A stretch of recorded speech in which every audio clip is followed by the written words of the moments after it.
এরপরে একটা আইন আসছে চলেছে, সেই আইনটার নাম হলো ইউনিফর্ম সিভিল কোড, ইউসিসি। সেই আইনে কি হবে? আজ মসজিদ চলে যাচ্ছে, আপনি ভাবছেন মসজিদ বানিয়ে নেব। আজ মাদ্রাসা চলে যাচ্ছে, আপনি ভাবছেন বানিয়ে নেব। আজ কবরস্থান চলে যাচ্ছে, আপনি ভাবছেন আমার ঘরে কবর দেবো।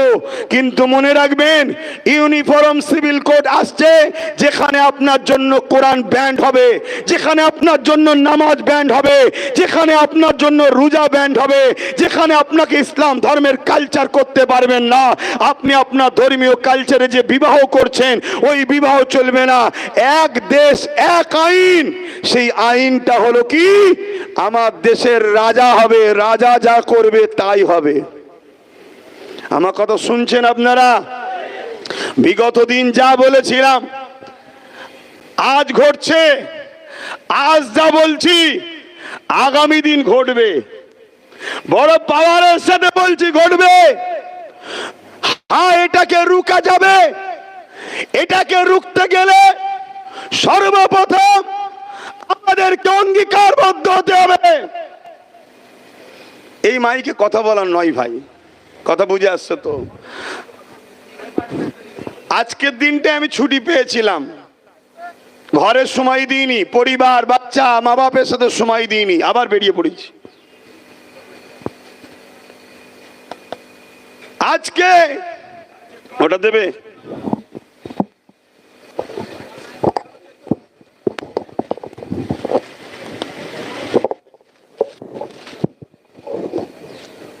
আমি জানি না,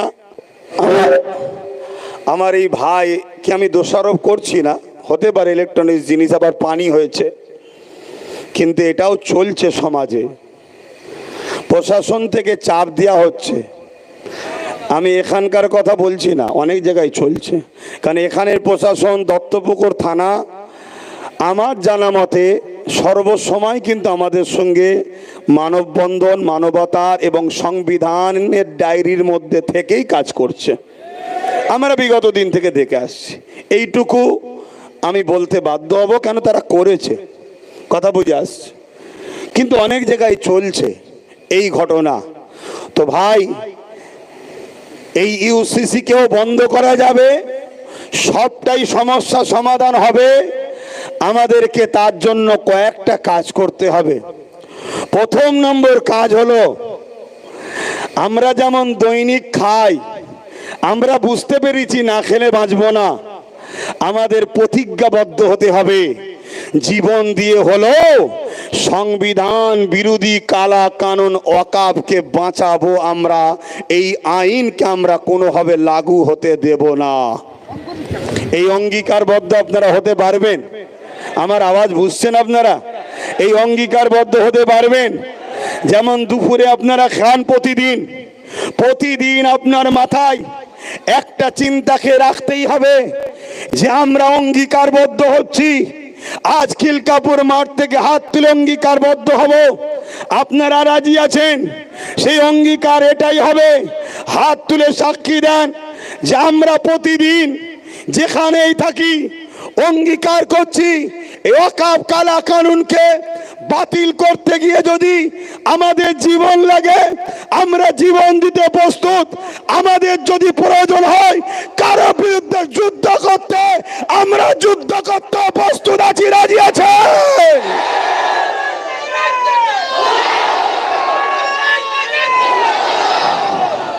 আর একটা কথা বলি, হাত না বান, কেন এতটা অঙ্গীকারবদ্ধ হতে হবে? একদিকে যেমন আমাদের ধর্মীয় অধিকার, আর ধর্মীয় অধিকারটা যে সংবিধান দিয়েছে, সেই সংবিধানকে বাঁচাবার লড়াই। কেন্দ্র সরকার সংবিধান বিরোধী আইন তৈরি করেছে। কেন্দ্র সরকার সংবিধানের বিরুদ্ধে, কেন্দ্র সরকার সংবিধানের শপথ নিয়ে সংবিধানের সঙ্গে ধোঁকাবাজি করছে। তাই একদিকে যেমন সংবিধান বাঁচানো আমাদের দায়িত্ব, অপরদিকে তেমন আমাদের ধর্মীয় অধিকারকেও বাঁচাবার দায়িত্ব। এখানে আরো একটা কথা বলি, 132 জন হিন্দু এমপি, মন দিয়ে শোনেন, 132 জন হিন্দু শিখ আদিবাসী এমপি এই কালা কানুনের বিরুদ্ধে ভোট দিয়েছে।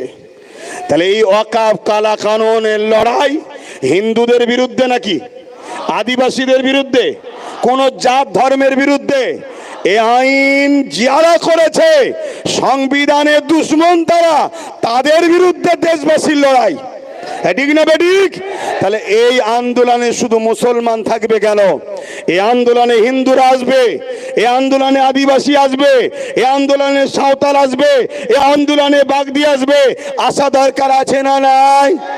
তারা আসতে চাইছে, আগামী দিন নিয়ে আসবো। তবে আপনাদের ঘরে মুক্তাদায়ে হাল বুঝতে হয়, মুক্তাদায়ে হাল বুঝতে হয়। সেই হালটা কি?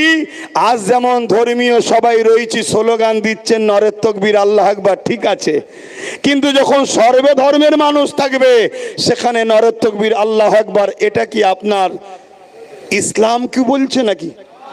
মুক্তাদে হাল ইসলাম বলেছে না বলেনি? তাহলে সেখানে আমাদের হবে কি? ভারতবর্ষ জিন্দাবাদ, সংবিধান জিন্দাবাদ। আর হাততালি যদি দিতে মন যায়, আমরা হাততালিটা একটু অন্য স্টাইলে দেবো। আমরা ওই পুরুষও নয়, স্ত্রীও নয়, আর একটা যে লিঙ্গ আছে তাদের মতো হাততালি দেবো না। আমরা হাততালি দেবো এরকম, মনে থাকবে?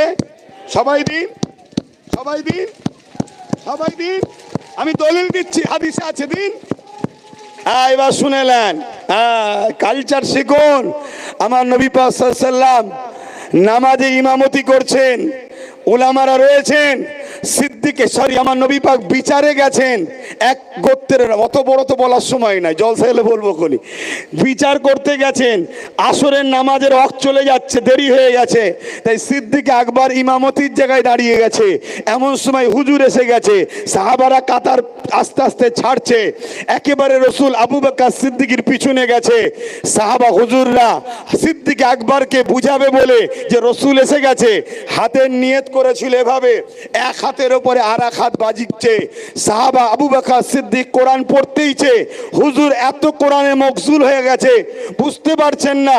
এবারে পুরো মদিনা নবাবির ভেতরেতে এক সমস্ত সাহাবারা একে অপরের হাতের উপরে হাত আঘাত দিয়ে সিদ্দিক আকবরকে জানিয়ে দিচ্ছে যে হুজুর এসে গেছে, হুজুরের জায়গা ছাড়ো। জোরে বলুন সুবহানাল্লাহ। এই জায়গায় সুবহানাল্লাহ তো আমাদের বলতেই হবে, তাই তো নাকি? তো কিন্তু আগামী দিন আরো অন্য সমাজের মানুষরা তারাও আসতে চাইছেন, তারাও বক্তব্য দিতে চাইছেন। তো যাক, এই জায়গায় দাঁড়িয়ে থেকে আমি আপনাদের ঘরে কয়েকটা কথা বলবো। নাম্বার ওয়ান, যেটা আমার পূর্বে একজন বললেন, আমার এখন বিপদে পড়েছি, তাই তো নাকি? তারা যদি মনে করেন বর্ষা হচ্ছে, পানি হচ্ছে, রোদ হচ্ছে, ঝড় হচ্ছে, কাজ রয়েছে, টোটো চালাতে হবে, দিন মজুরি করতে হবে, ভ্যান চালাতে হবে, মনে রাখবেন এই ভারতবর্ষে গত পরশুদিন এই ভারতবর্ষের সম্ভবত উত্তরপ্রদেশে 50 বছরের বসবাস করা জায়গা তিল তিল করে ঘর বাড়ি মসজিদ তৈরি করেছে, একতলা দুতলা করে গরিবরা তৈরি করেছে। 50 বছর ধরে সেখানে বসবাস করছে। তাদেরকে অবৈধ জায়গা দখল বলে এবং বাংলাদেশি ট্যাগ লাগিয়ে তাদেরকে ভেঙে সব তছনছ করে দিয়েছে। মনে রাখবেন, কাল আপনাদের সঙ্গে বিপদ আসতে চলেছে, তাই দেখে শিক্ষা নাও। প্যালেস্টাইনের একজন ইমাম সাহেব খুতবা দিতে উঠে 2 মিনিট খুতবা দিয়ে খুতবা বন্ধ করে দিয়েছিল। 2 মিনিট। কি বলেছিল? এ জাতির কাছে আমি কি খুতবা দেব, যে জাতির চোখের সামনে 40,000 বাচ্চা ছেলে খুন হলো, যে জাতির চোখের সামনে 70 থেকে 80,000 মানুষ ইনজোর হলো, এবং যে জাতির সামনে 20 লক্ষ মুসলমান ঘর বাড়ি শেষ হয়ে গেল, সে জাতি যদি এখনো ঘুমোয়, সে জাতির কাছে আমি কি বক্তব্য দেব বলে নেবে বললেন। তাহলে কালকে আমাকেও বলতে হবে এ জাতির কাছে কি বক্তব্য দেব, যে জাতি এখনো ঘুম ভাঙে না, যে জাতি এখনো বুঝতে পারে না যে আমাদেরকে প্রথম আমাদের পরিচয় মসজিদ মাদ্রাসা কবরস্থান আমাদের পেহচানগুলো মিটানো হচ্ছে, তারপরে আমাদেরকে নাগরিকত্ব কেড়ে নিয়ে আমাদেরকে ভোটার বানিয়ে গোলাম গোলাম হিসাবে রাখবে, তাদের শুধুমাত্র কৃতদাস দাসী বানাবার জন্য। এ জাতি যদি এখনো না বোঝে তাহলে কি করা যেতে পারে? তাই দ্বিতীয় নম্বর, কর্মজীবন যেমন করতে হবে, ঠিক তেমনি এই দেশে নিজেদের ঐতিহ্য বেঁচে থাকার জন্য সংবিধানকে সামনে রেখে আন্দোলন আরো বাড়াতে হবে। ওই আন্দোলন কাদের পিছনে করবেন সেটা আপনাদের ঘরে একটু জাগতে হবে, ভাবতে হবে। সেটা আপনারা ভাবুন, কিন্তু আন্দোলন করতে হবে। কেন আন্দোলন এখানে যত বাড়াবেন এর প্রভাবটা দিল্লিতে পড়বে, তখন কোর্টের ফাইসাল্লাটাও একটু ভালো দিকে যাওয়ার সম্ভাবনা হবে। শুনছেন তো নাকি?